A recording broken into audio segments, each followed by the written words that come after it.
ng bayan, maasahan anumang panahon. Magandang oras po sa ating lahat, narito ang update sa lagay ng panahon ngayon at sa susunod na 24 oras. Sa kasalukuyan ay may dalawa tayong minomonitor na low pressure area sa loob at labas ng ating area of responsibility.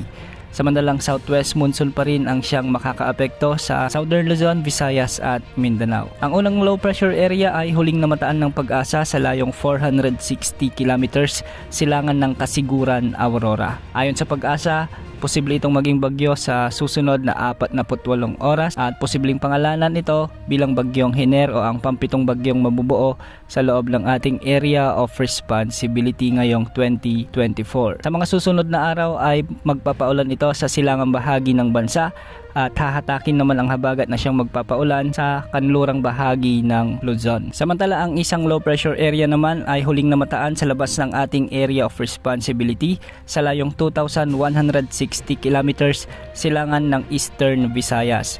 Nasa medium chance din ang tsansa nitong maging bagyo at posible ring lumakas sa mga susunod na araw. Ayon sa pagtataya ng mga wind models, posible rin itong pumasok sa ating area of responsibility pero hindi naman inaasang magdadala ng direktang epekto sa anumang bahagi ng ating bansa. Kung sakaling pumasok ito at isa ng ganap na bagyo, papangalanan din ito ng Pag-asa bilang bagyong Helen. Gayunpaman, kahit malayo ang low pressure area na ito o kung sakaling mang maging bagyo, posible nitong hatakin o palakasin ang habagat na siya ring magdadagdag ng mga pag-ulan sa western section ng ating bansa. Dahil nga dito, asahan ang mga pag-ulan ngayong araw sa northern portion ng Palawan, Occidental Mindoro, Aklan, Antique at Negros Occidental, dulot ng umiiral na southwest monsoon na pinalalakas ng low pressure area. Posible ang mga pagbaha at pagguho ng lupa, lalo na kung may mga malalakas hanggang sa matitinding pag-ulan.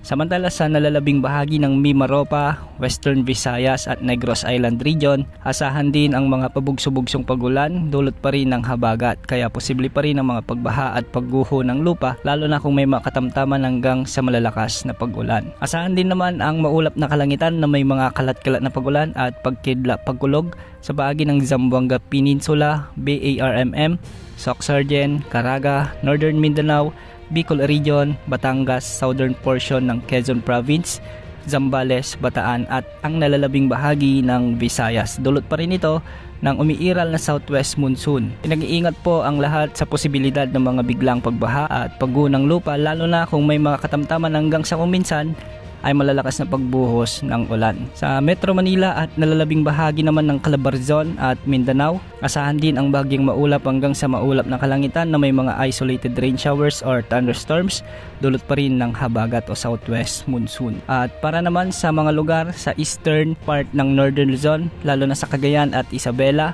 makakaranas ang mga lugar na ito ng maulap na kalangitan na may mga kalat-kalat na pag-ulan at pagkidlat-pagkulog. Ito ay dulot na po ng trough ng LPA o extension ng cloud cluster na nasa silangan ng Luzon. Posible rin ang mga biglang pagbaha at pagguho ng lupa, lalo na kung may mga katamtaman hanggang sa kung minsan ay malalakas na pagbuhos ng ulan. Pinag-iingat po natin ang ating mga kababayan dahil simula bukas posible nang maranasan ng mas malaking bahagi ng Northern Luzon ang mga pag-ulan dulot ng low pressure area na nasa silangan ng Northern Luzon. Makakaasa naman ng mga bahagyang maulap hanggang sa maulap na kalangitan na may mga isolated rain showers and thunderstorms ang nalalabing bahagi ng Luzon. Dulot naman ito ng mga localized thunderstorms. Bukas asahan pa rin ang pag-iral ng habagat na siyang palalakasin naman ng low pressure area sa silangan ng Luzon, kaya asahan pa rin ang maulap na kalangitan na may mga pabugso-bugsong pag-ulan sa malaking bahagi ng bansa.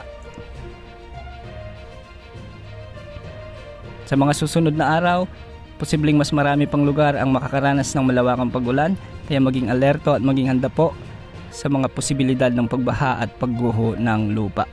Yan ang update sa lagay ng panahon. Ito po ang weather update ng bayan, maaasahan anumang panahon.